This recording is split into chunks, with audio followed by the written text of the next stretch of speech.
for the MC. Very distinguished audience. Alhamdulillah Rabbil Alamin. Salatu wassalamu ala asyrafil mursalin wa ala alihi wa sahbihi ajma'in. Rabbi ishrah li sadri wa yassir li amri wahlul 'uqdatam min lisani yafqahu qawli. Assalamualaikum warahmatullahi ta'ala wabarakatuh.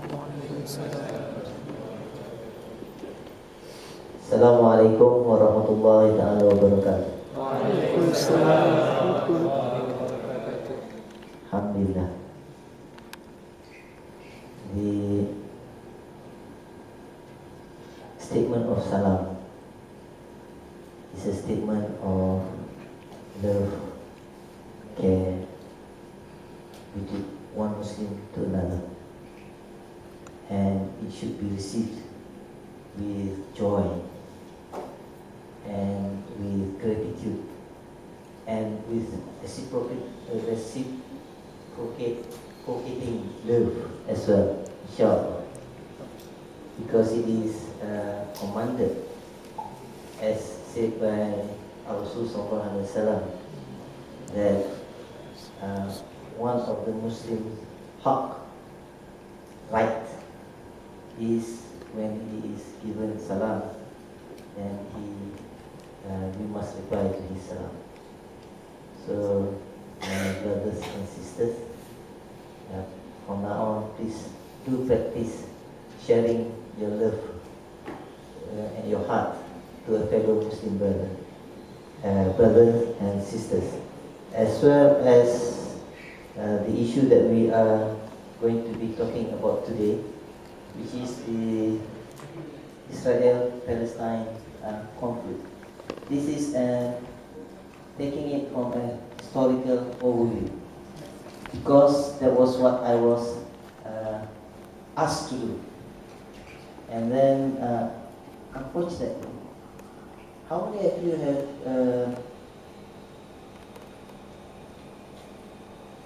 of you have already seen presentations or talks given on Palestine?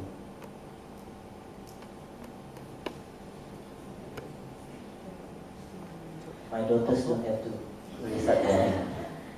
I got two daughters there, and I brought them up to love Palestine. I've been doing social work for the people of Palestine since 2004. So, 38 years. Already 8 years. And I've been helping during the South Lebanon War.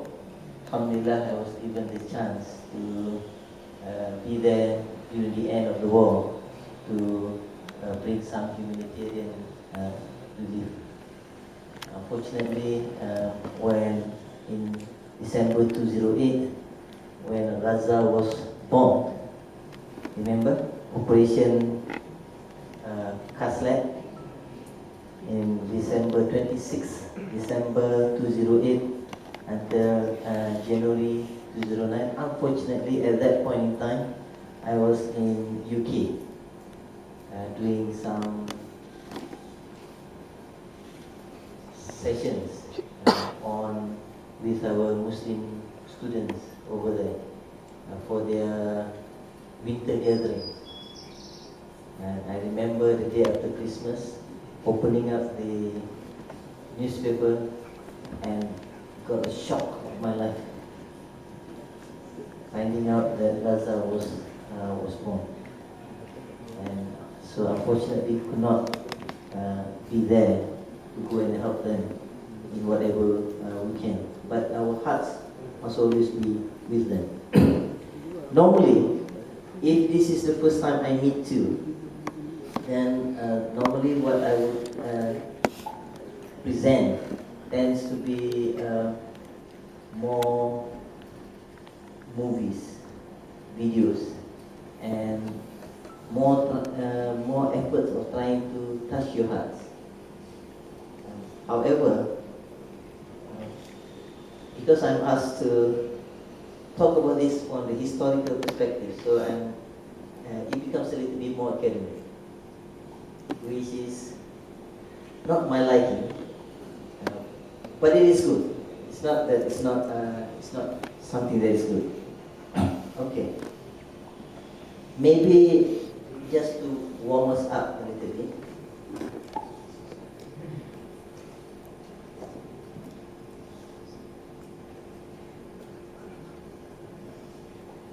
Let's have a look.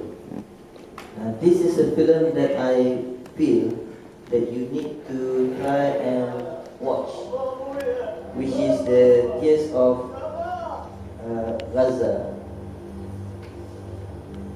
And I will only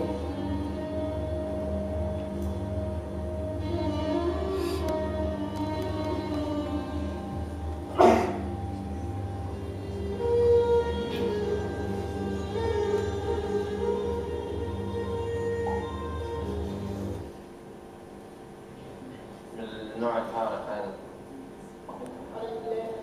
لما شافت جثث على الأرض. I would like to share with you what happened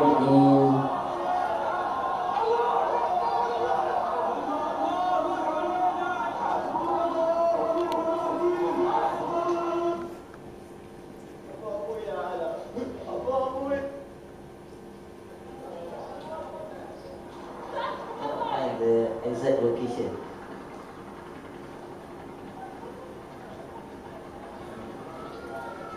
Okay, this is good. When they were born during December 2008, they went to the school compound, which is the UN school compound, because the UN school compound, being a school compound and being under UN, is considered a safe place for them to take shelter.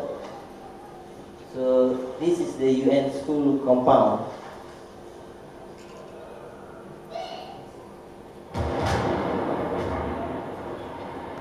Unfortunately, the UN school compound where they took refuge was also bombed by the Israelis, by the Zionists at that time. And this is the UN school compound.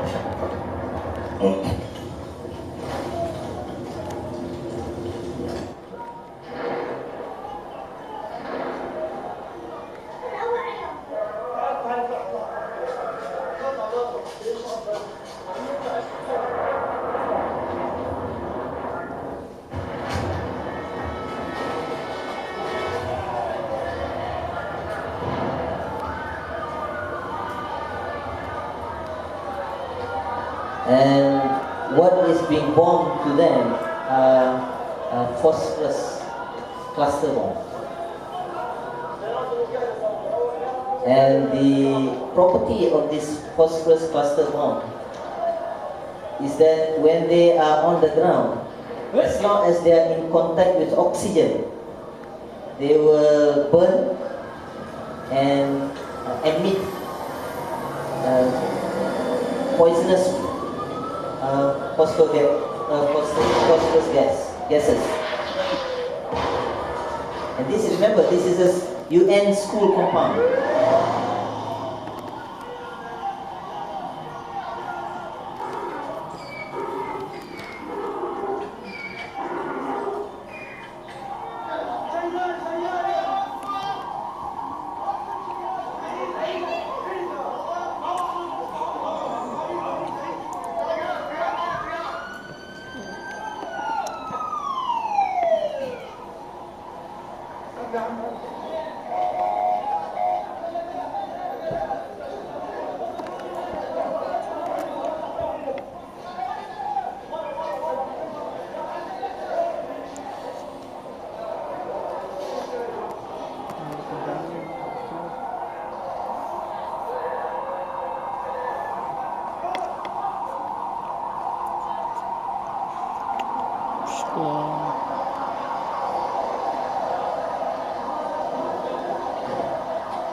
Remember this girl. Watch this girl. See what she said? I'm fine. That's the strength of your brothers and sisters over there. I'm fine. I'm okay. I'm not that bad. With blood pouring from her head.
Her mom is not there. The sister is taking over the role of the mom.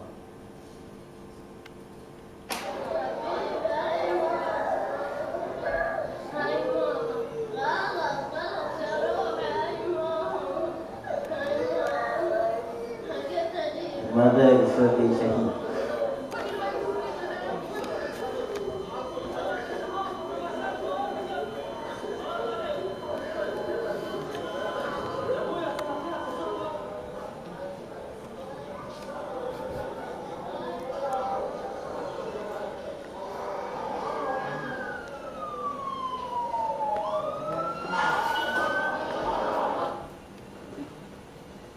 Let's take a break. Now, if you have the time, if possible, I would like to suggest to Suchi to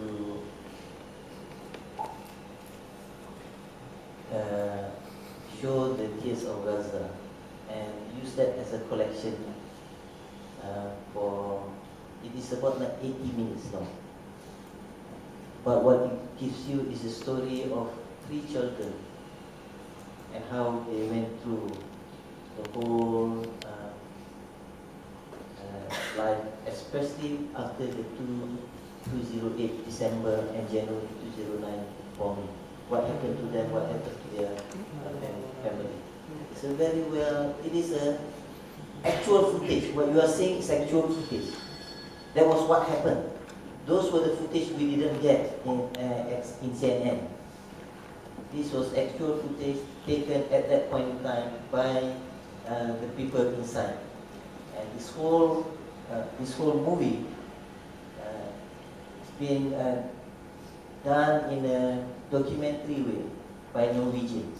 And I think it is among very well directed, and it's not directed, it's a nicely arranged documentary of something that is real. And I hope Suchi will take that up to air. We had the copy of the what I showed you was promotional. We have a copy of the original, but of course the key is it can only be shown if we are collecting money for the Palestine. So I hope you would take that up. Okay, so that's a little bit of an overview of what is happening there. Now, if you have seen the news lately, just a few days ago, right? For the last week, Gaza has been bombed again. 24 Shaheed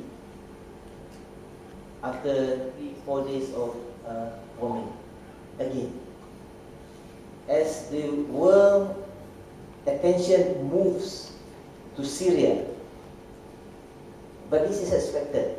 When the world attention moved to Egypt because of the Arab Revolution, the Tahrir Revolution, At the same time, the Zionists were going back to Gaza to bomb and to kill.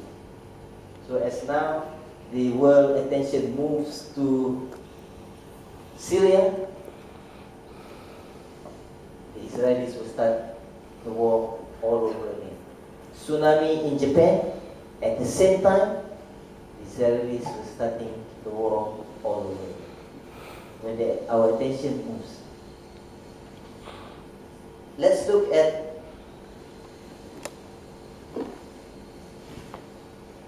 the conflict from a historical overview.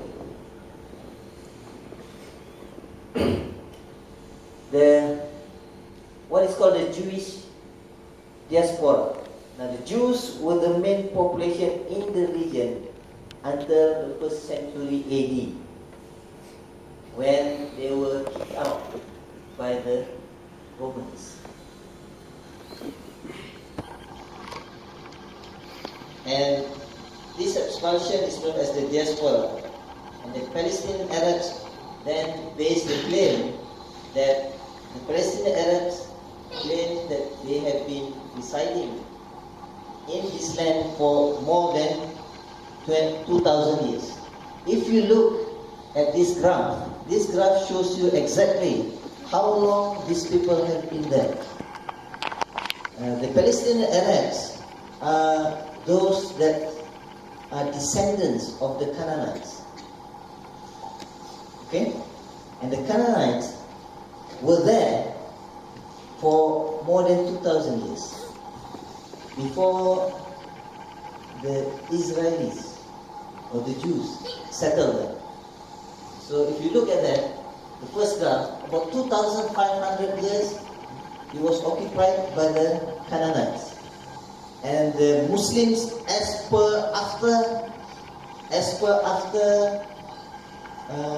Islam came into being, for more than 1,200 years. For more than around 1,200 years. The Jews themselves, or in this example, the Hebrew, occupied Palestine around 400 years. So if you take that into account, then the claim by the Jews or the Zionists that this land belongs to them, based on historical fact, is already a misnomer, is falsehood. But that is what is being told to us daily, that this is the land that they have decided, and the Palestinian Arabs there are not the people who were there initially. Those are some of my friends from our NGO Aqsa Sharif.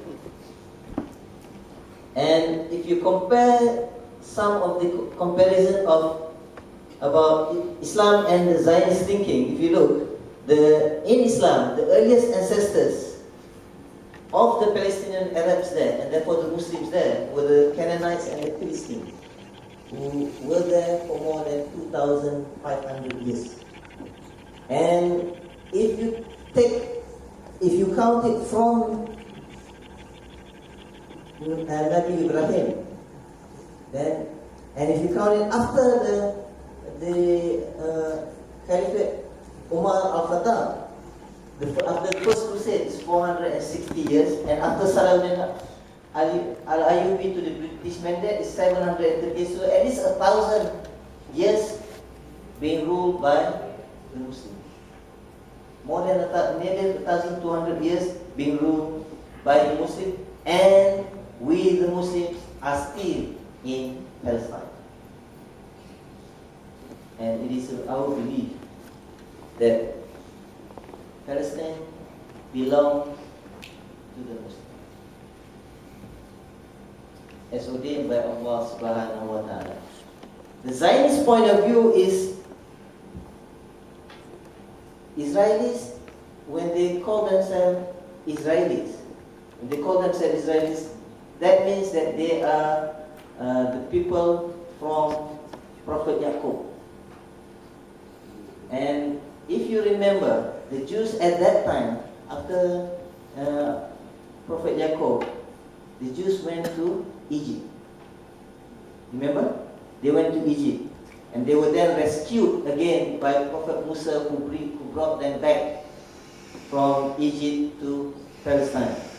And they have settled in the land of Palestine less than 400 years. But they claim and they believe that their God, Yahweh, has marked them as the chosen people, and that land belongs to them. So those are the contentious issues between Islam and the Zionists.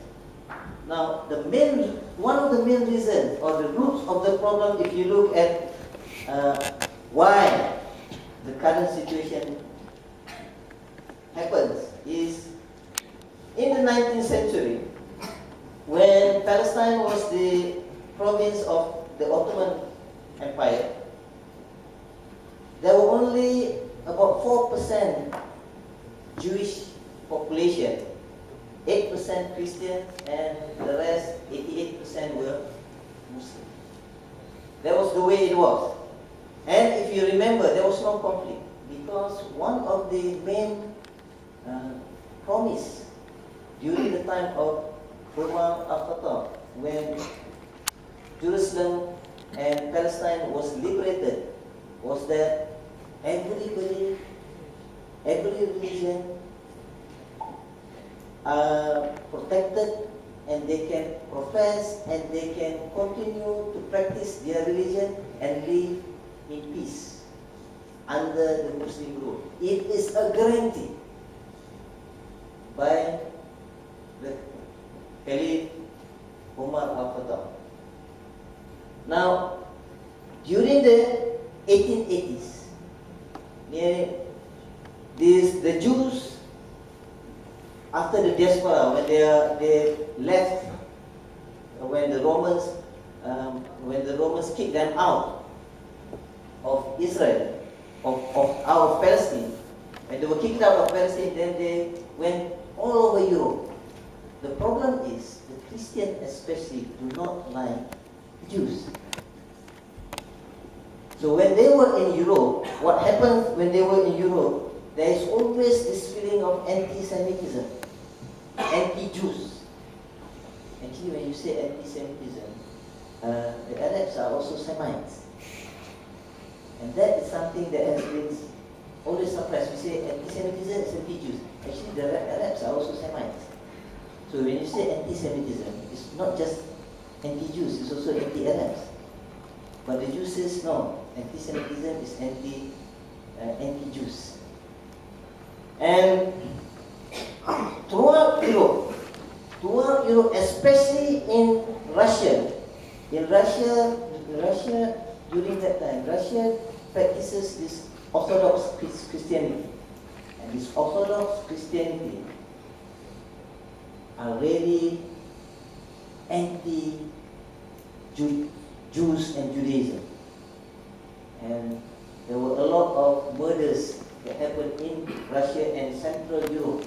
Because Central Europe at that point in time were mainly Orthodox Christian.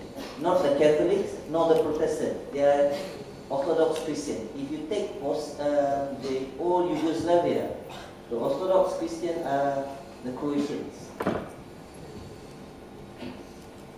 Now, more and more, the Jews in Europe found that they were being persecuted. And there are reasons for that. In fact, Dr. Leo Pinsker in 1882 said this: "For the living, the Jew is a dead man." That is how the Jews were treated and how they felt. And this is the core reason why the current conflict or why the current crisis happens. For the natives, for the living, they consider the Jews, they treat the Jews like a dead man. Because the Christians at that time, during this time in Europe, they do not like Jews. And for the natives, of the people who stay there, the Jews are alien. Yeah, of course, because they came from somewhere else. And for the property holders, they consider them the beggars.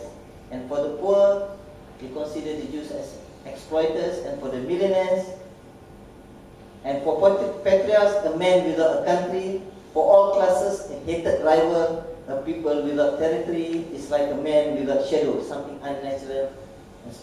That was what the Jews were feeling at that point in time. That they, in diaspora, is a community that has no value, no footing, and treated like scums of the earth. They are showing to us now that they are in what they do. And Theodor Herzl, the founder of modern Zionism, he got together the elders of Zionism, the Zionists, in a conference in Basel. This is called the Conference of the Elders Zion. Got them together and started to give them motivation and the feeling of how important it is to be a Jew, and proposed the idea to them that is they believe in Zionism, that the land of Palestine is the land of Israel, and that is their land. And the strange thing is, when Herzl proposed that, he did not even think that that land had people in it, the indigenous in it, which is the Arabs, because 80%, 90% were occupied by the Palestinian Arabs. Only 4% to 6% were Jews in that land. But he considered that land is a land without a people. So he says, we should go back to Palestine, establish the state of Israel, because there is a land without people. And we are a people without land. So a land, people without land, a land without people for the people without a land. And when he found out that there were people there were indigenous people there were Arabs there, this is what he said: we shall try to spirit the penniless population. That means the Arabs who are poor, they will try to get them out of the border by pushing them to other countries, and while denying employment in their own country, denying employment in that land. At the same time, the property owners will come over to our side, and both the process of expropriation and the removal of the poor must be carried out discreetly and circumspectly. That was done in the early 1900s. And what it says, before they left, however, the indigenous population will be put to work exterminating snakes and wild animals. So from 1882 onwards, the Eastern European Jews were looking for a way out of their out of their real persecution. And they started to go to Palestine with the Zionist movement supporting them. At first they entered, a few of them. And the first arrivals were okay, they were mixing with the Palestinians. But as they grew in numbers, they started to form their own enclave. And along with that enclave, the indoctrination of Zionism. So, along with that came the introduction of Zionism. And until now, they still use that. The Jews, the young Jews, they will be collected to a place where they will be indoctrinated for at least 2 years. So that when they leave believing that the land of Palestine is for the Jews, and the non-Jews, called the Goyim, are animals that should serve the Jews. This is happening even now.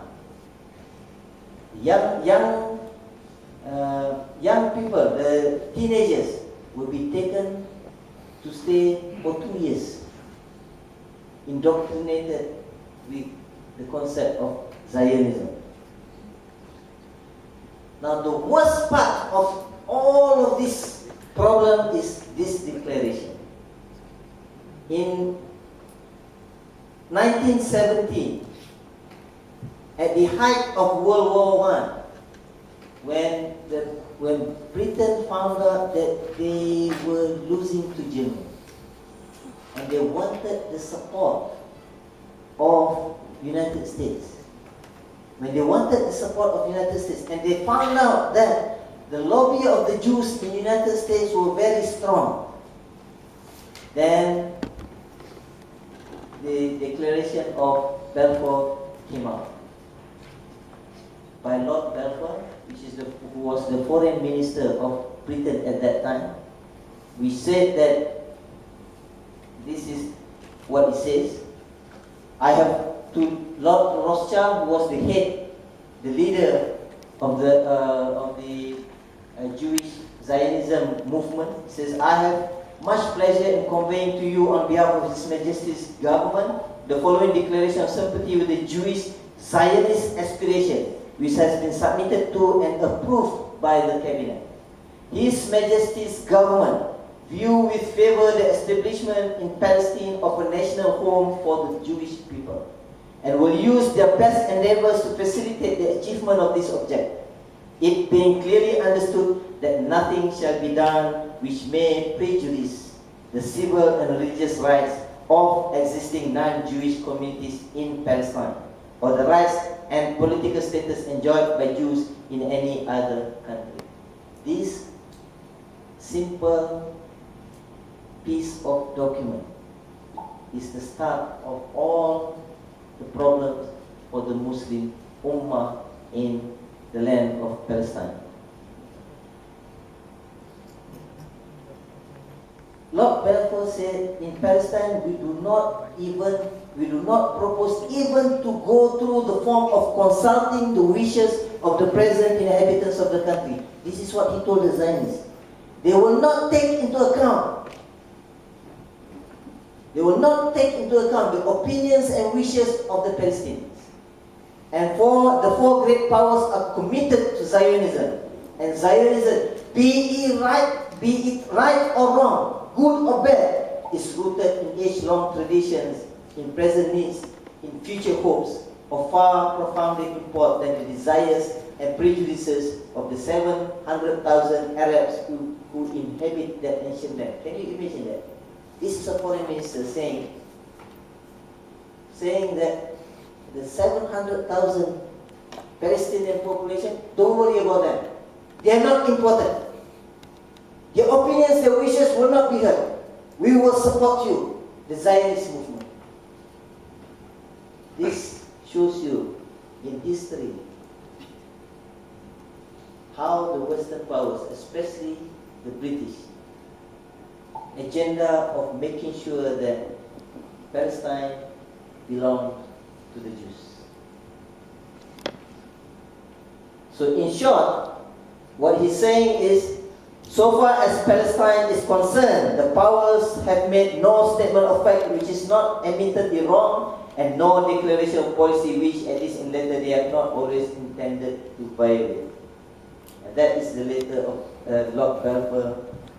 And with that, with Britain taking control of Palestine in 1980, the waves of immigration of Zionists came in waves.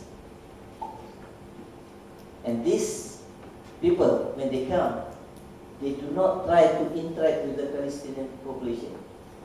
They will do their businesses, they will do their agriculture, everything within their own set of people, boycotting the Palestinians' produce, boycotting the economy, boycotting the culture.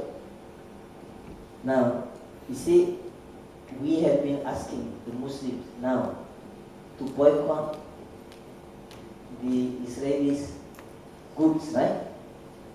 the Israelis, when they came, the Jews, when they came to Palestine, they already started in trying to undermine the economy and the population of the Palestinians. And they came in, started to set up their own institution, started to set up everything in their own Hebrew language. Started to set up their own state since the 1920s. Now, of course, the Palestinians then demanded self-government, representative self-government. But the British ignored their call. And therefore, violence started to erupt between the Jews, the British, and the Palestinians. Now, please understand this. The violence is not between the Palestinians and the Jews, or the Palestinians and the British. Most of the violence at that point in time was actually between the Jews and the British armies. If we look at the history behind, now things came to a worse after the Nazis came into power in 1933 in Germany.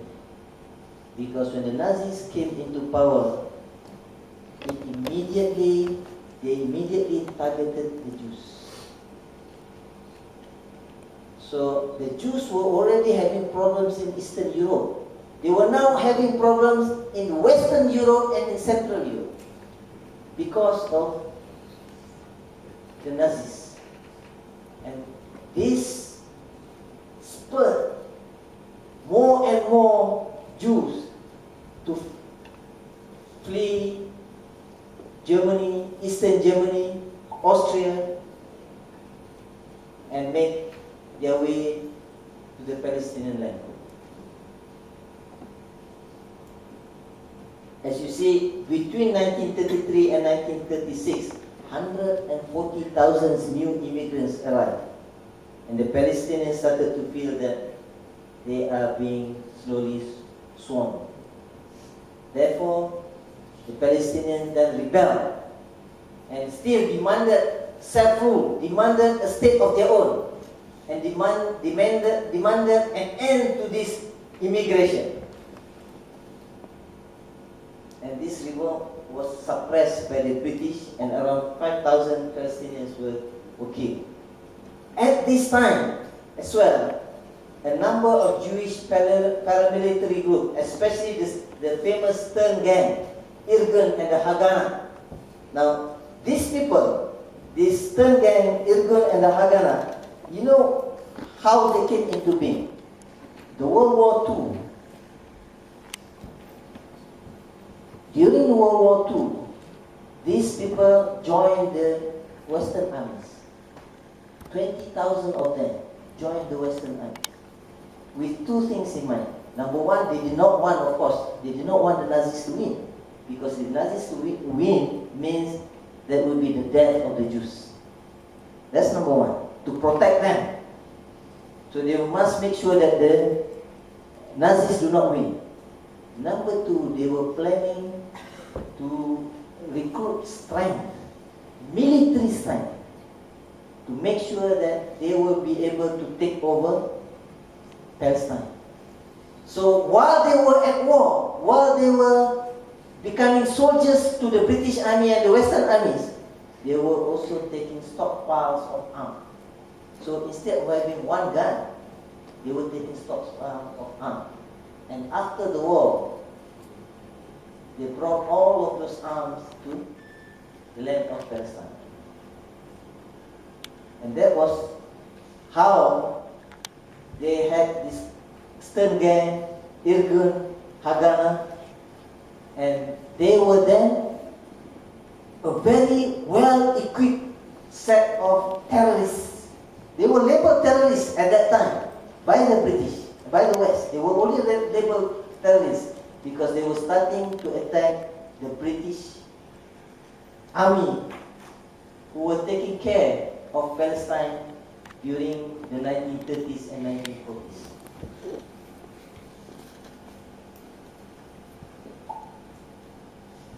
In 1937, the British Peel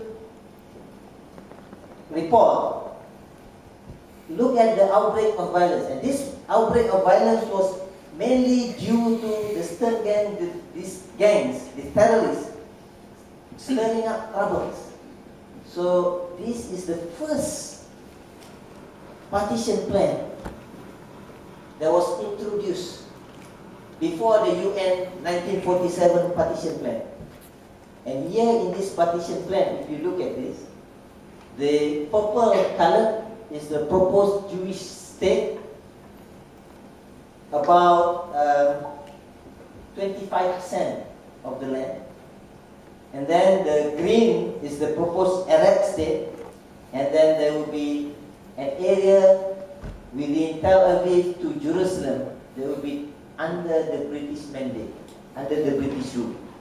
But of course, to the Palestinians, this is not an acceptable solution. To the Zionist leadership, they are very happy. Why are they happy? For the first time, previously, due to Balfour Declaration, the British says we will establish a state. This is the first recognition that there must be a state, and there is a state with a certain border. This gives legitimacy to the existence of Israel. The Peel partition plan gave the legitimacy. They did not agree with the borders, but they agreed with the existence of the Israeli state, which to the Palestinians is not something they can accept. Number one is, why should there be an Israeli state in their land? And number two, at that point in time, land ownership was only around 10% of it belonging to the Jews. And the Palestinian Arabs and Christians had the other 90%. And of course,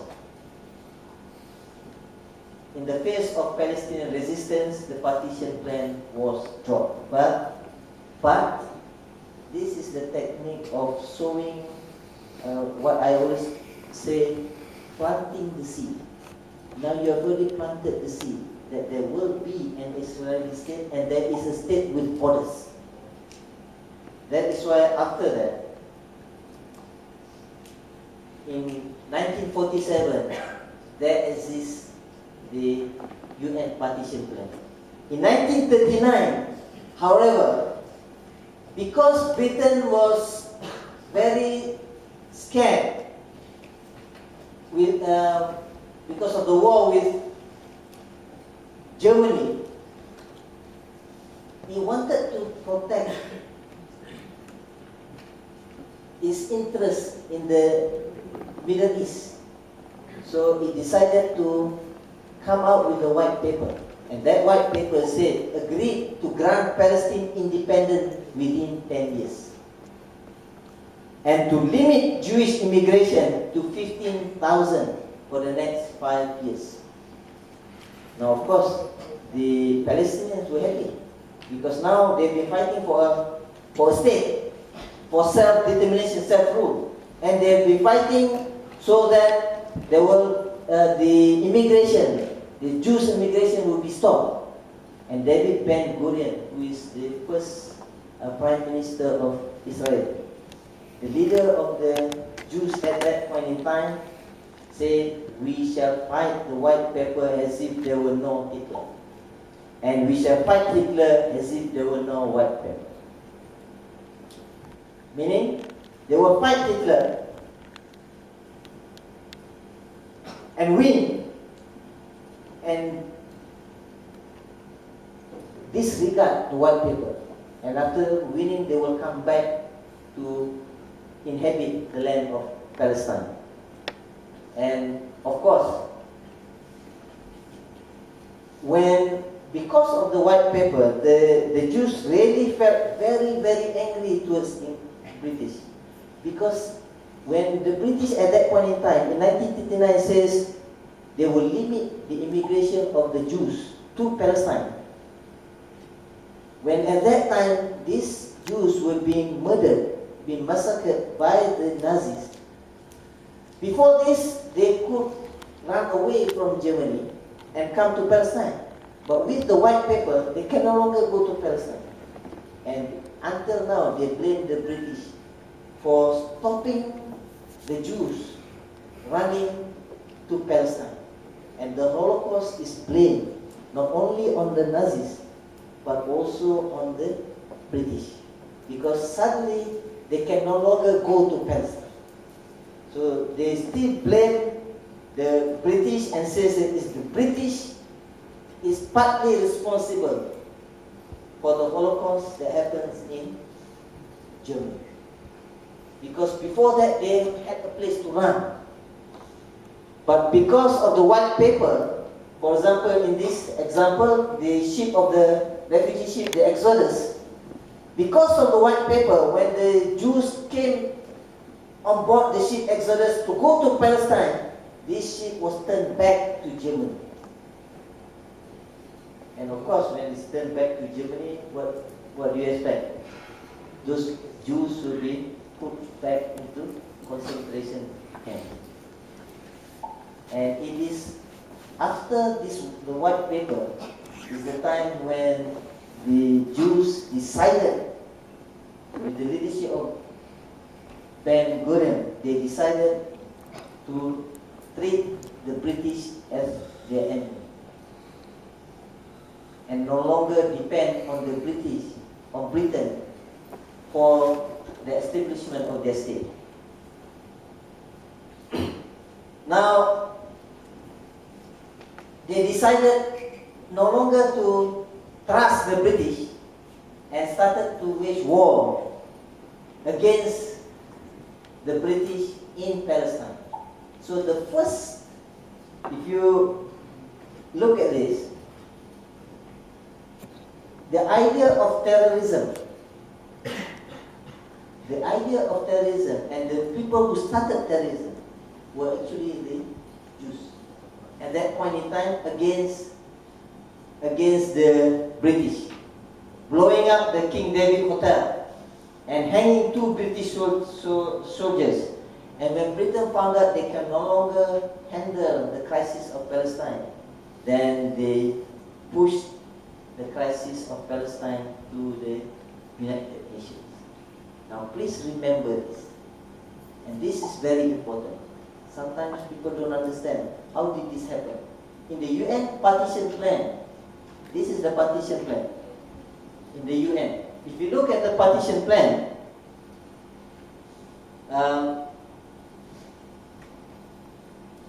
the dark blue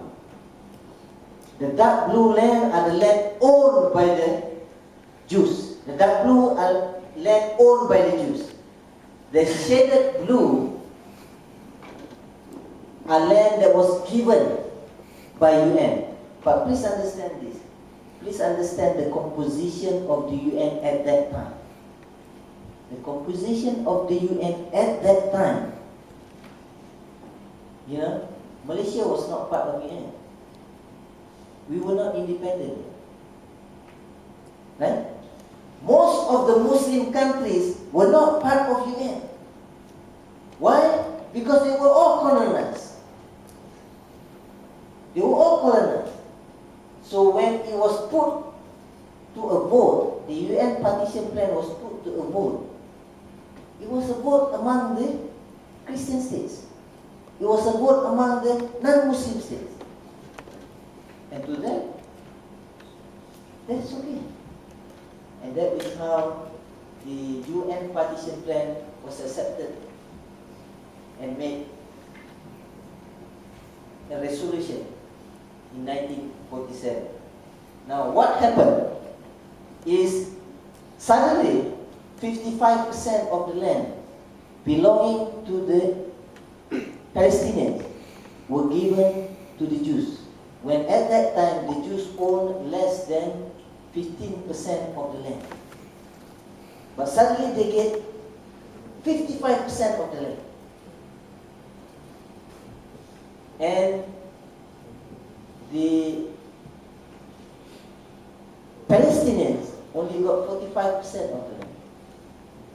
What happened after the partition plan? The moment it is announced, if you look at the small dots, once it is announced, see when it is announced, the left side is how the plan looks like. When it was implemented, what they did was every small village, you see that small dots? What the Jews did at that point in time, those small dots were villages, Palestinian villages. They depopulated the villages. See how many villages? Those are Palestinian villages. They depopulated. You know what depopulation means? They go to the village and trash everybody out. They went to the villages and drove everybody out. Based on that small recognition that was given by the UN in 1947.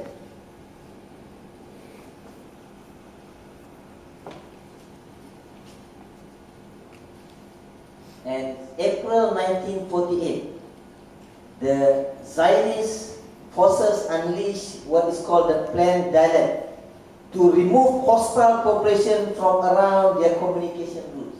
What they did, for example, in Deir Yassin, they overran the population, they massacred the population, and what they actually did in Jaffa, Haifa, is they actually literally drove the whole population to the sea, just like in the picture. Can you imagine the Palestinians living there? Suddenly all being driven out to the sea. And that was how cruel the Jews or the Zionists at that point in time. In areas where the community refused to live, they literally forced them out to sea, especially in Jaffa and in Haifa, which is coastal towns. And of course, we call the 15th of May 1948 as the Nakba. It is the day after Israel declared its independence. And by that time, more than half of the Palestinian refugees were already driven out of Israel. Before the declaration of independence, even before the declaration of independence, they were already driven out of Israel. Before Israel even existed, more than half were already driven out of Israel. And even after this, the promises of equal citizenship for Palestinians never ever materialized. This is a quote by Yitzhak Rabin. You know Yitzhak Rabin? One of the prime ministers of Israel. He was walking with Ben Gurion, and we walked outside. Ben Gurion was accompanying us. Along, another leader repeated his question, what is to be done with the population? Which means the Palestinian population. Ben Gurion waved his hand in a gesture which said, drive them out. Population of Lida at that time not willing to leave. There was no other way of avoiding the use of force and warning shots in order to make the inhabitants march 10 or 15 miles to the point where they met up with the Israel. So if you look at the statistic, the Nakba statistic, approximately 750,000 Palestinians were expelled, 400 villages destroyed, all major cities ethnically cleansed by the Israelis, and 78% of Palestine was incorporated into Israel.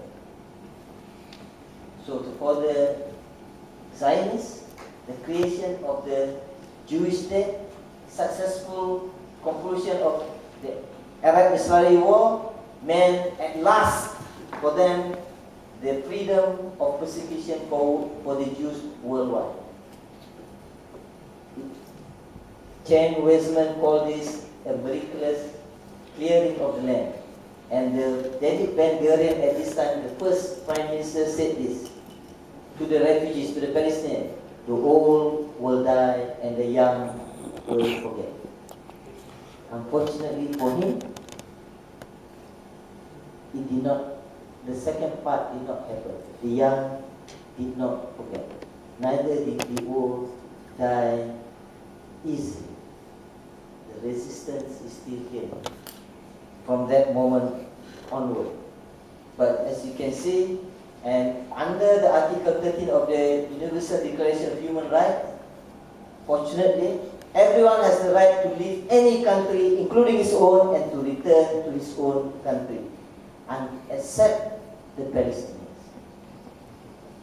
As of now, there are more than 7 million Palestinians, refugees, and more than 5 million are still living in refugee camps. My city here has been to Gaza.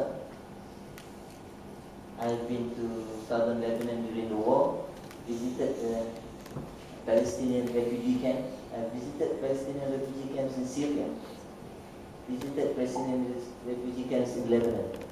In Lebanon, if you go to Lebanon, there is a list. There is a list of jobs that the Palestinians, refugees cannot do. They are not allowed to do it. One of them is they are not allowed to become a barber.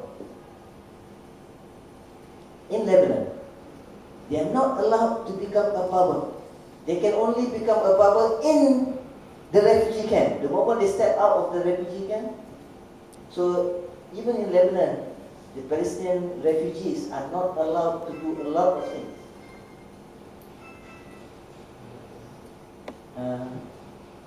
How long is this? Nobody told me the time. Can we go on until 10 o'clock tomorrow morning? Now remember, the right of return is one of the key things that in this Palestinian issue. The right of return is one of the key rights that our Palestinian brothers will not ever give up.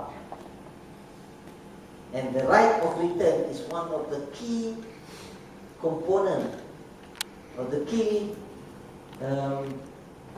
aspect which the Jews will never ever put in their treaties. In all the treaties after that,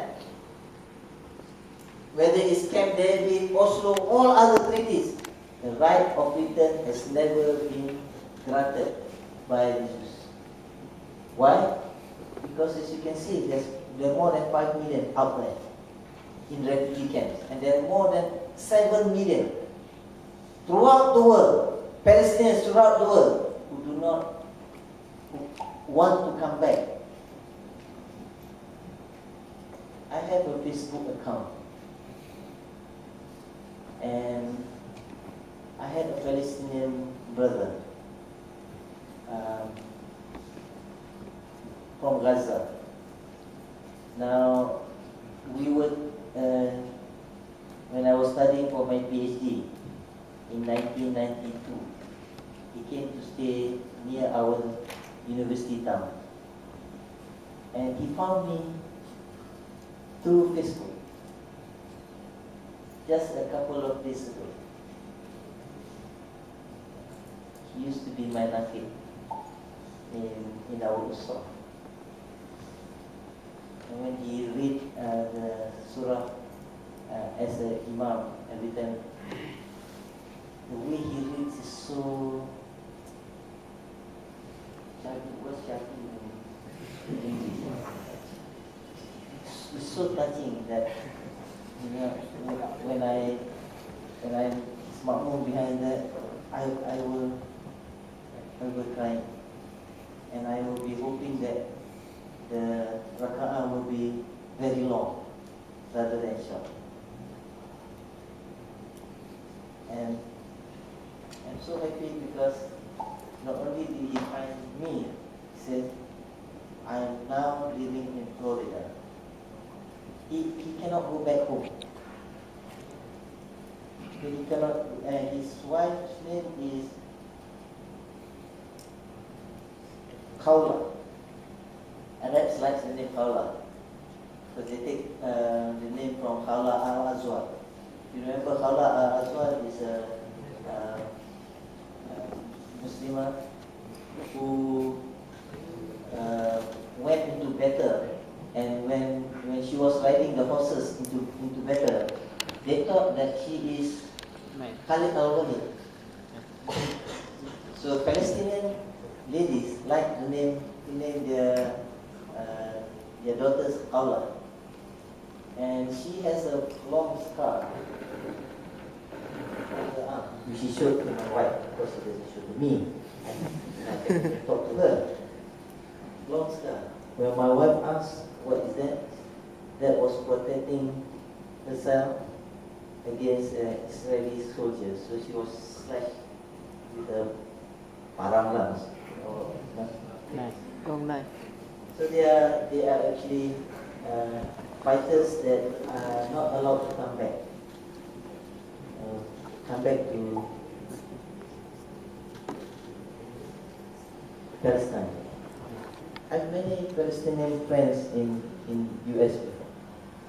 Now, and then in the early 50s, the Israelis stepped up their terrorism. I can call this terrorism. One of them is Moshe Dayan.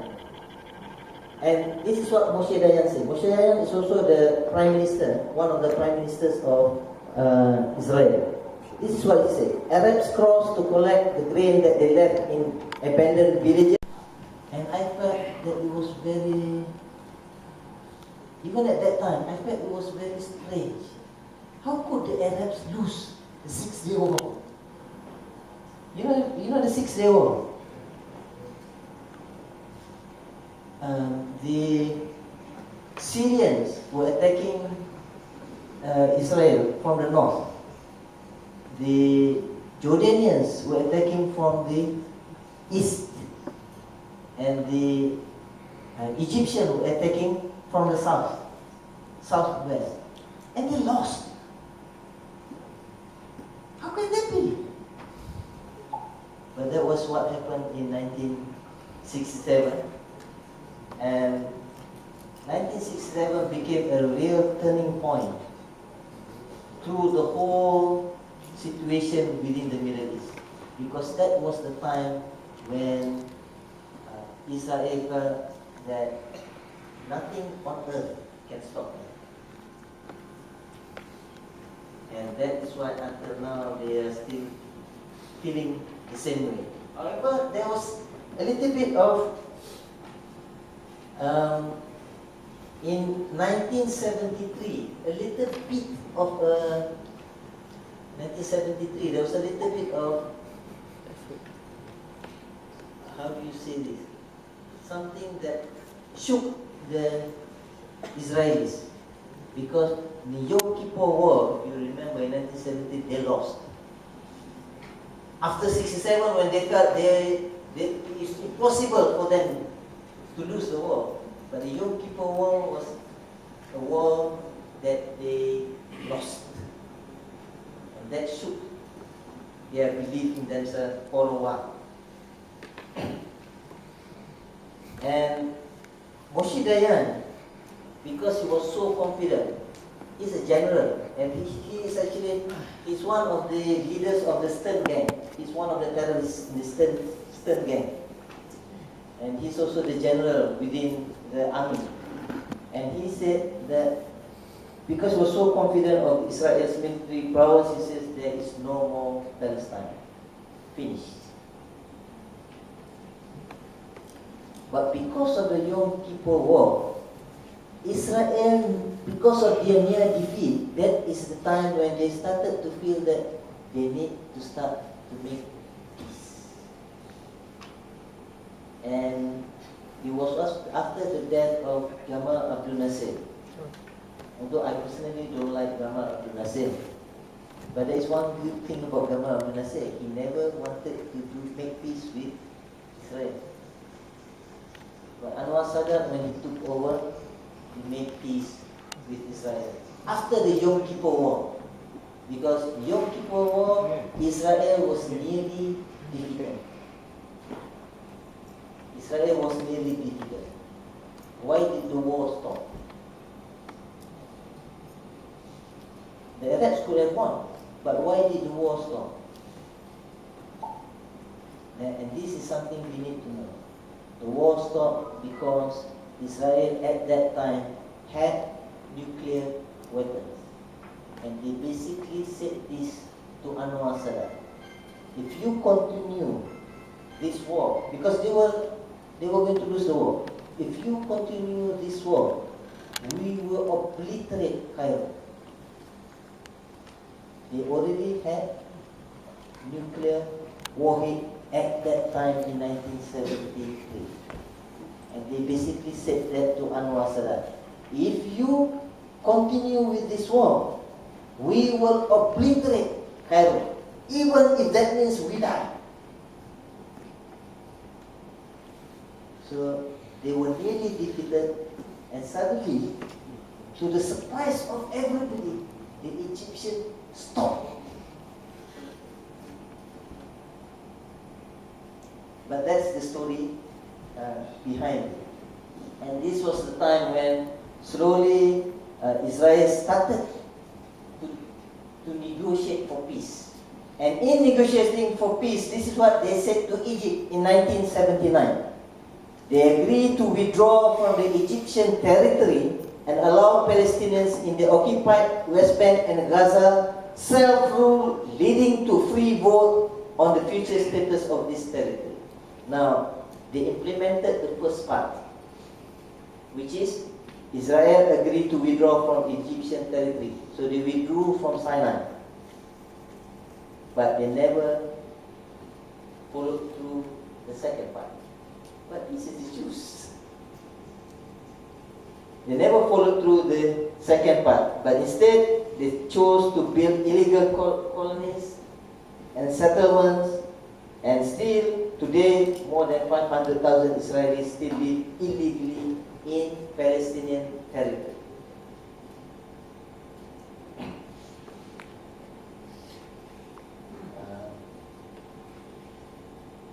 This is something we should be familiar with. I have had the opportunity to visit Sabra Shatila. It's not something very joyous, because if we remember this, and the person responsible for Sabra Shatila, do you know who? The person responsible is still in a coma after how many years now? How many years has been Ariel Sharon in a coma? He is still being tortured or being punished by Allah subhanahu wa ta'ala. He's neither dying nor living. He's neither dying nor living. Still in a coma. Ariel Sharon. And what he did was very simple. He allowed the Lebanese Christian militia, the Phalangists, into the refugee camp of Sabra and Shatila, where they just massacred 1,700 Palestinians. And the 3-day massacre, not only the Israelis army watched, but they also provided bulldozers for the Phalangists to cover the day, and prevented the civilians there, the refugees, from leaving the refugee camp.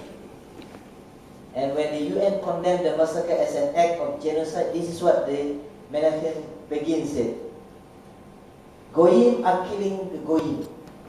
And the whole world is trying to hang Jews for the crime. Meaning what? The Jews are saying, it's not my fault. It is the Goyim against the Goyim. It's the Christian felonies against the Muslim refugees. It's not the Jews. It's not the Jews. He's right in a way, but we know who started it and who allowed it to happen. And the word Goyim to them, Goyim is non-Jews. And they use the title Goyim for non-Jews. And Goyim means the status is the same as animals. These are second-class human beings that are created by their God to serve the Jews. Only to serve the Jews. And of course, the Intifada movement started in 1987. And this is the start of the new type of revolution against the Jews that until now is something they have no way of overcoming. Because the Intifada is in a form of peaceful, passive protest, but very strong protest. It is actually a peaceful, passive, but very strong protest. It is a protest of the will. You remember the Chinese Tiananmen Square? Yeah. Remember the guy who held out his hand in front of the tank? It's that type of protest. It's passive, but it's a very strong-willed protest. And because it is a protest without weapons, it's very difficult for them to react. Because if they kill, which they did, then the uproar throughout the whole world is fantastic. And to me, in the fight against the Zionists, the Intifada movement was the best way to fight when you are in a weak position, which is fighting without weapons. Where your weapons is only your commitment, your belief, your iman, and your heart. That's all. Because stones and tanks doesn't mean, but it shows the desire and it shows the commitment of not leaving the land where you are staying. And this is a very strong form of fighting, which no weapons can overcome. Until now, the Jews, the Israelis do not have a way of fighting any intifada. As long as it is not an armed intifada. An intifada is not armed. It's not armed. I mean, you cannot consider stones as arms. But of course, the Zionists, they still, for every protest, they would always use the same method. The retaliation that they would embark on would be in multiple of magnitude. And they are still doing that from then until now. This is a little bit about Camp David proposal. Israel's offer was 73% of the West Bank, rising to 90% in 15 to 25 years. And then suburb of East Jerusalem as Palestinian capital. East Jerusalem, suburb, not the old city. The suburbs of East Jerusalem, not the old city, where Al-Aqsa is. 80% of Israeli settlers to stay complete with their Israeli-only roads, carving into West Bank, and Israel to maintain the control of independent Palestine borders and no right of return for the refugees. And what did President Jimmy Carter say after looking at the Camp David agreement? He says there was no possibility any Palestinian leader could accept such terms and survive. And then the second Intifada in the year 2000, after the visit by Ariel Sharon to the tunnels of Aqsa Mosque. In the first few days of Intifada, the IDF fired about 700,000 bullets and projectiles into the West Bank and 300,000 bullets and projectiles into Gaza. And the command given was simple: a bullet for every child. First 5 days of uprising, 47 Palestinians shot dead, 1,885 injured. And from September to the end of the year, 91 Palestinian children killed. At that point in time, no Israeli children died. Every time you look at the second Intifada, the image portrayed to the West has always been suicide bombing. But the first little suicide bombing only had happened in March 2001, not even in 2000. 6 months after the Intifada began. But after that, they were using 140 suicide bombing, killing 542 people, taking into account the sample, the example used by the Jews in 1939 and 1948 against the British. This is what the Jews were doing against the British. What is less well known is that in the Intifada, Palestinian casualties were much higher than the Israelis. 1,000 Israelis killed, but nearly 5,000 Palestinians killed. 127 Israeli children, but 1,435 Palestinian children were killed. But this is not something that the West has picked up upon.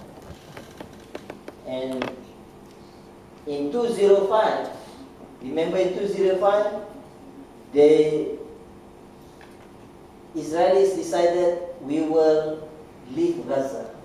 And the Muslim population was so happy. Oh, at last we have won. They have left Gaza. But you know why they left Gaza? You know why they took all the settlers out of Gaza? Because then it's now an easy target. Before that, they had Jewish settlers in Gaza. If they were to attack Gaza, then they would have a problem. Number one, they might be killing their own people. Number two, they have Palestinian Arabs and they have Jewish settlers inside Gaza. The position would be very dangerous for these Jewish settlers. So the easiest way to annihilate and to make sure that when you attack Gaza, no Jews will be affected is by withdrawing all the Jews out of Gaza. That is the reason for getting out of Gaza. Not because they were trying to give Gaza to the Muslims. It was not supposed to be a victory for the Muslims. And of course, what they did was make Gaza as one big prison. As much as John Lugan from UN said this, Gaza is a prison and Israel appears to have thrown away the key. It is still a prison now. Fortunately, with the Arab Revolution, we can even go to Gaza, right? Without having to go through the tunnel. But the border is closed in the weekends. The border is open from Monday to Friday, or to Thursday. and then it is closed from Friday until Sunday. Still, we hope for hopefully better in the future. And if you remember the Operation Castle, this is the operation in 2008, when you see what Hamas offered in 2008. What Hamas offered to the Israelis was a 10-year ceasefire in return for lifting the siege that was formed when Hamas won the election in 2006. So Hamas offered 10-year ceasefire, which is never reported in the Western media. 10-year ceasefire. But in response, what did the Zionists give in response? Operation Castle. The bombing that started in 26th of December 2008. The video that we just watched just now, Tears of Gaza.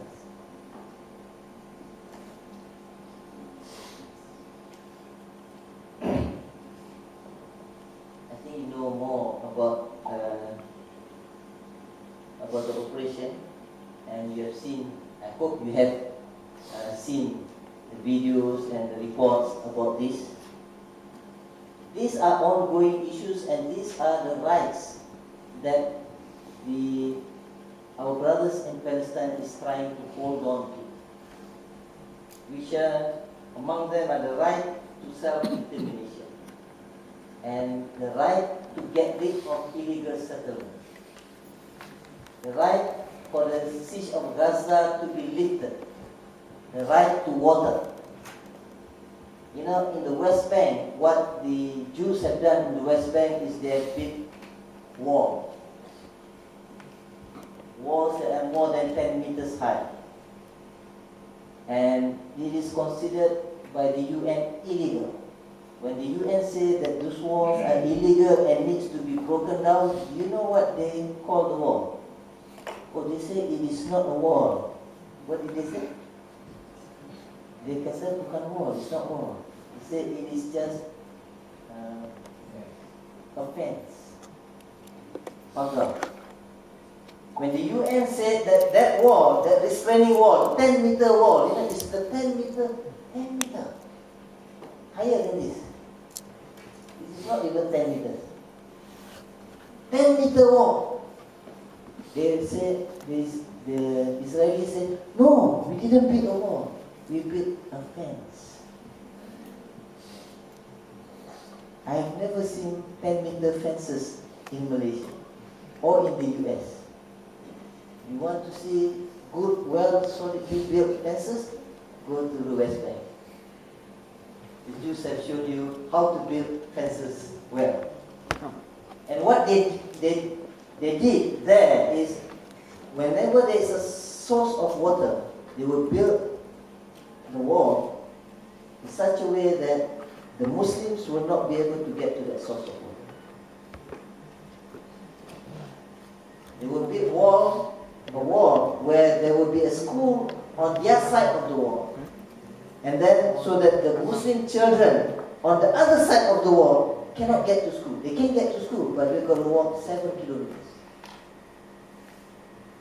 Because it's just the other side of the fence. But the gate, the opening to that fence is a 7 kilometers to 10 kilometers walk.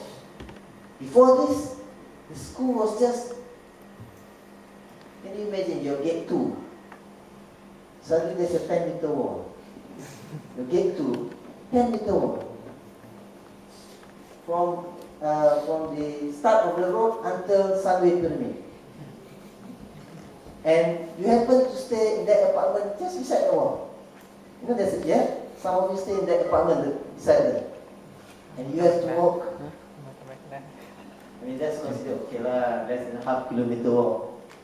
This is a 7 to 10 kilometer walk. And the cleansing of East Jerusalem, this is what is happening. Of course, there are still thousands of prisoners has not been released, and freedom of movement. In some places within the West Bank, in order to get from one place to another place, you've got to go through 7 checkpoints. Can you imagine that? Going through 7 checkpoints. You start off in the morning, you're supposed to work. You start off in the morning, you arrive work late in the afternoon. Time to go home. So all you do is just go and come back and no work done. The right to health, the war, and of course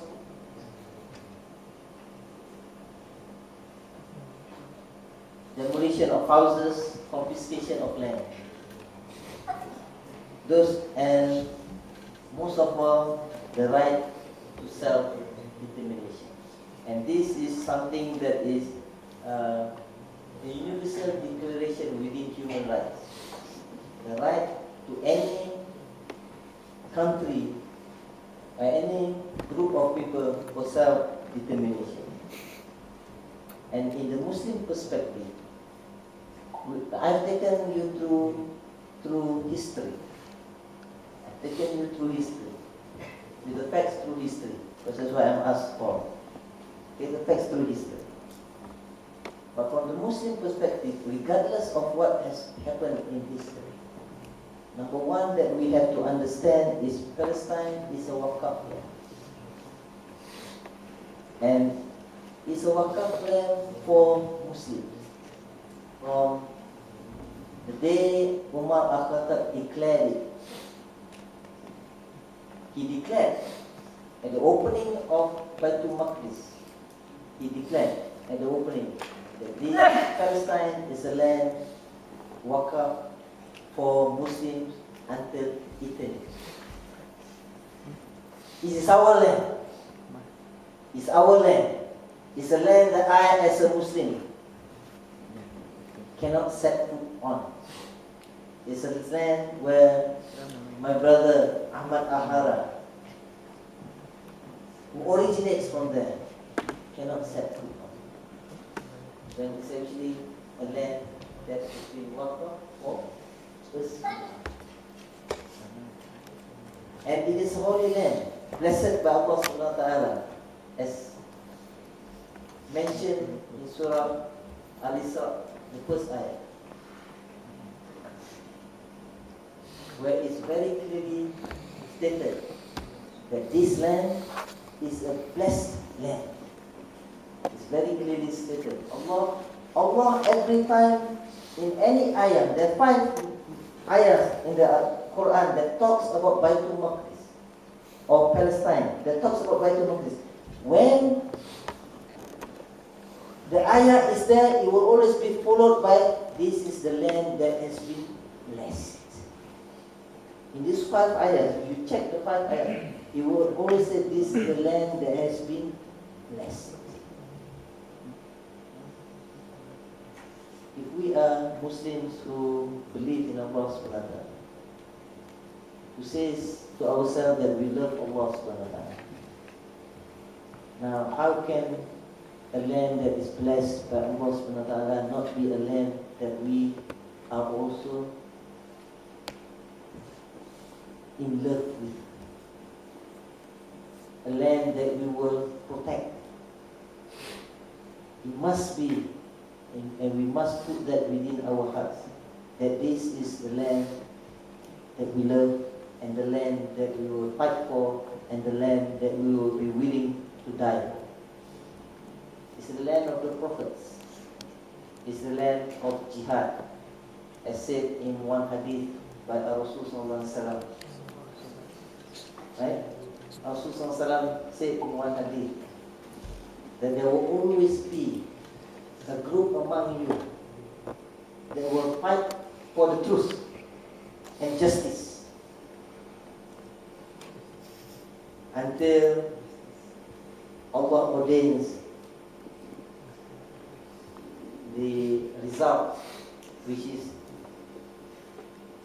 winning during the time close to Yaumul Akhir.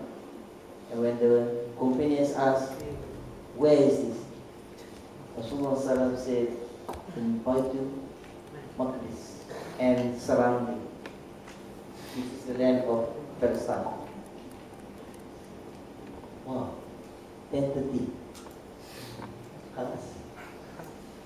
Anyway, there have been many fatwas issued by ulama since before 1940s until now. The fatwa is the same fatwa that it is part upon us to liberate Palestine, and that those who feel, some ulama who say those who sells their land in Palestine to the Jews, or those who are willing to let go of their land to the Jews, can be called murtad. That is how strong the fatwas issued by ulama. From before 1940s until now, is very consistent. So what next? Rasulullah SAW said in one hadith, if any among you who are not concerned or who does not take care about the affairs of Muslims, then he is not amongst them. If we are not concerned about the affairs of the Muslim, according to our Rasulullah SAW, then we are not from amongst the Muslims. So first and foremost, be concerned by making dua, especially to our Palestinian brothers and sisters for their patience and for their success. Why I put dua first? Because that's the easiest. When I came back from Lebanon after the Southern Lebanese War, there was what I was asked by our Palestinian brothers there. Ya Akhi, please make dua for us every time, during or after your prayers. So far, every last sujud, I will always have at least one dua for them. Or maybe every last sujud of my prayers since 2006.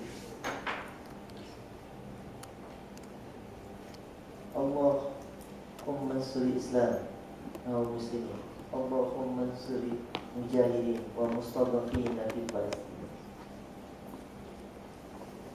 Allah, give victory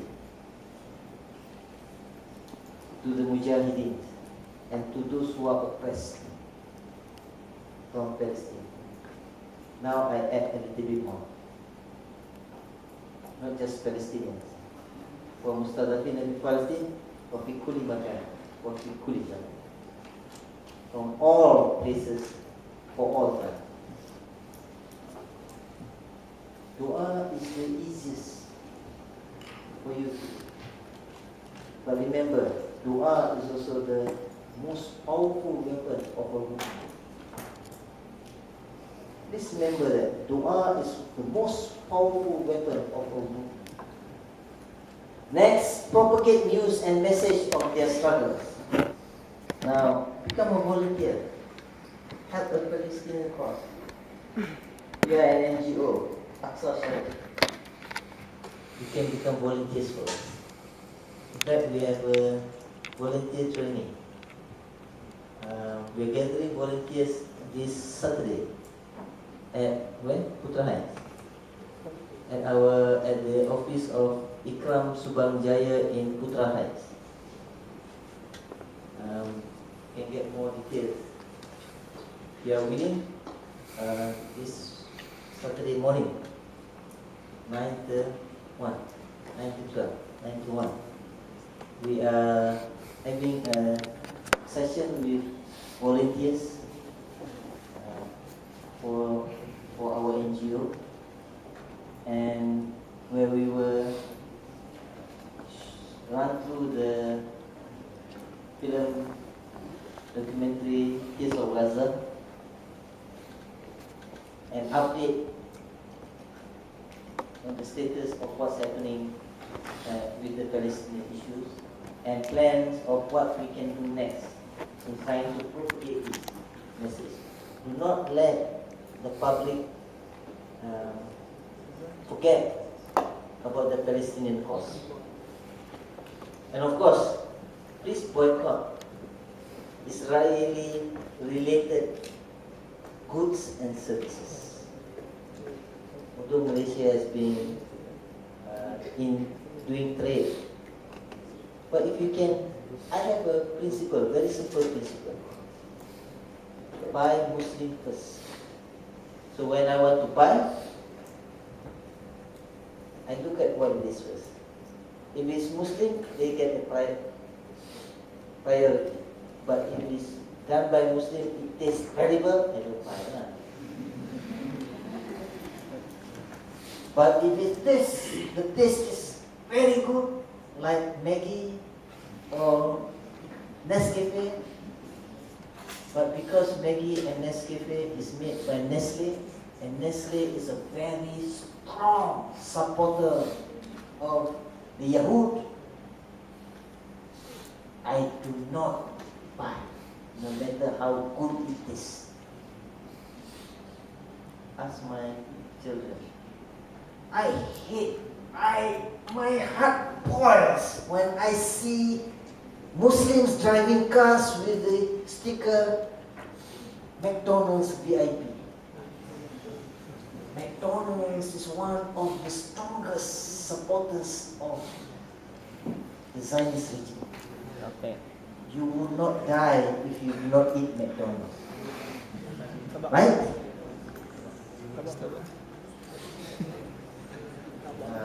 Nestle, McDonald's. There are four major ones that we, and if it's makeups, L'Oreal. A strong supporter.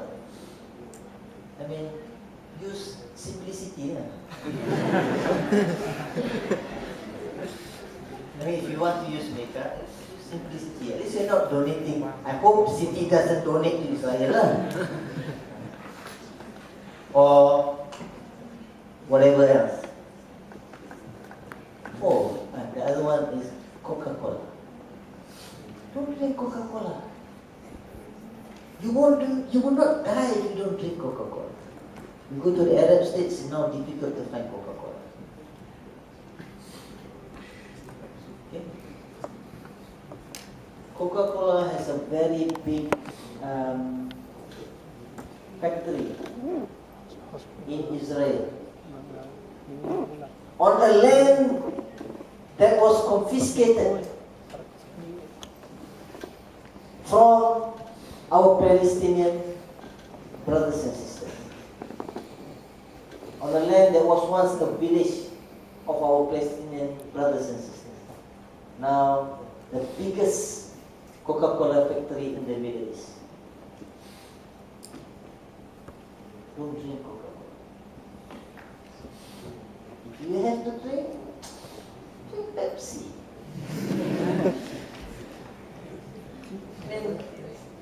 Still American, still not so good, but not as direct as Coca-Cola.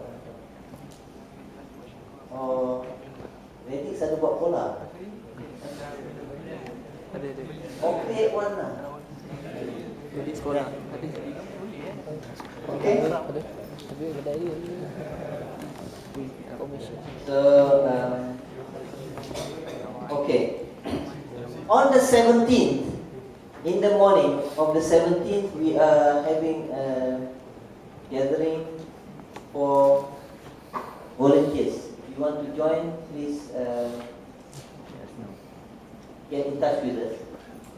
And also on the 17th in the afternoon, on the 17th we are also we will be at Maidin USJ 1, Subang Jaya. We will be there handling out pamphlets on Global March to Jerusalem.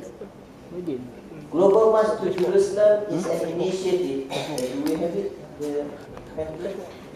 Do you have it? Do they?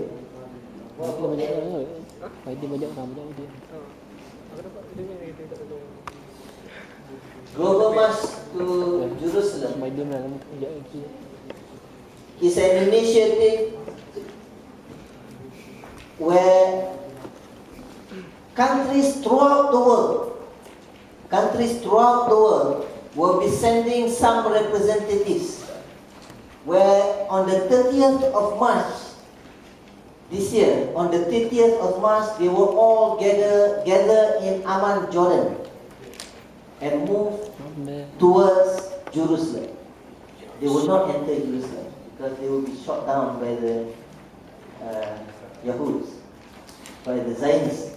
But they will be marching there to show solidarity of all nations in the world against the occupation of West Bank, Palestine, and especially Jerusalem.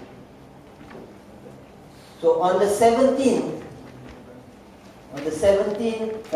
afternoon, from the morning we will be distributing leaflets. If you can come and help us along at Maidin USJ 1, and we will be having flash mob. What time? 4 o'clock. We will be having a flash mob at 4 o'clock at Maidin.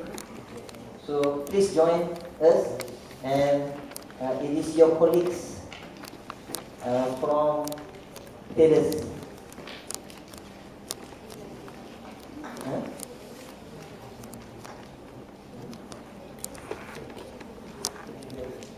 Will be your colleagues from Taylor's and UIA who will be doing the flash mob in Maidin.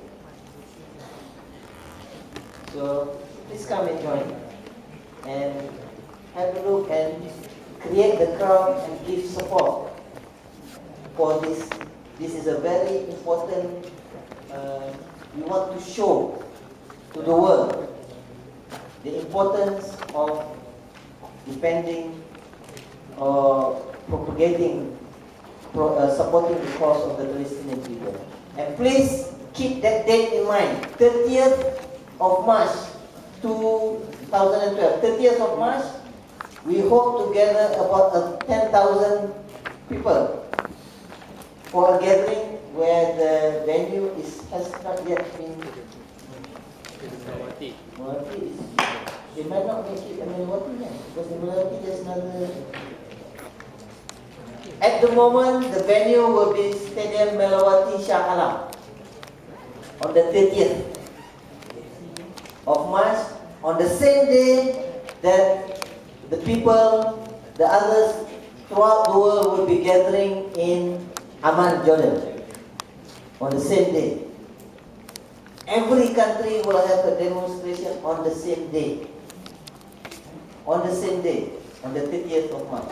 If any of you would like to become a participant to go to Amman, Jordan, okay, you can do so, but there are conditions.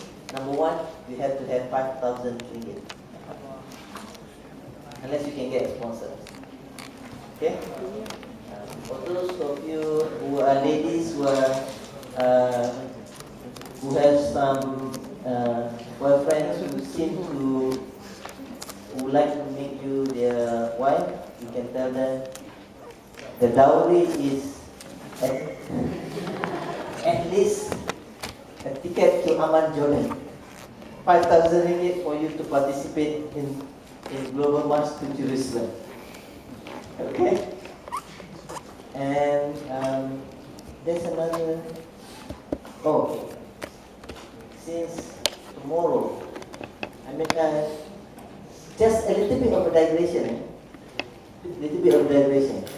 Tomorrow in after Jumaat prayers, there will be a peaceful march from Tabung Haji to the Syrian embassy. This is not Palestine, but they are also our brothers in Syria that are being massacred. So we are also trying to show support to the Syrian people. So if you are available after Jumaat prayers, starting at about 2:30 to 45 until about 4 o'clock, we will march peacefully from Tabung Haji to Syrian embassy in Jalan Jutan. And if you are willing to join us, please do. It's a peaceful march. Hopefully you will not be rained on, artificially rained on. I don't think that will happen. And if you do decide to join, please wear white, just to show that this is peaceful. So please wear white. Don't go there wearing orange. You might be inviting the yellow or orange. You might be inviting trouble. Please wear white. Okay, no orange or yellow. Orange. Okay. Thank you very much for your patience. And if there's anything wrong or if what has been shown is not educate my helpless employees, again, thank you very much on behalf of Aqsa Sharif Subang Jaya. And I think we have some products or some things outside there. If you have time, please purchase something, because the money that you donate will be given to Palestinians and also will be used for us to do more shows on the Palestinian issue. Okay, this is there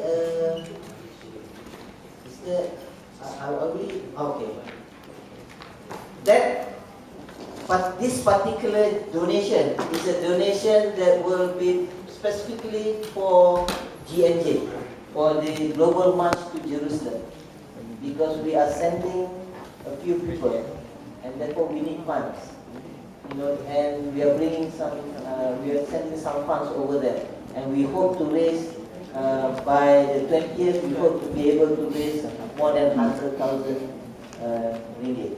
Last year, in the 20 days of Ramadan, in order to bring some donations to our brothers and sisters in Palestine, we targeted 650,000 last year. In the month of Ramadan for 20 days, we managed to bring 1.4 million. Alhamdulillah. Alhamdulillah. There were mosques that when we gave one presentation, we got 25,000. Alhamdulillah. And we hope from Sunway University, we will get another 25,000 in the box. Alhamdulillah. Assalamualaikum warahmatullahi wabarakatuh.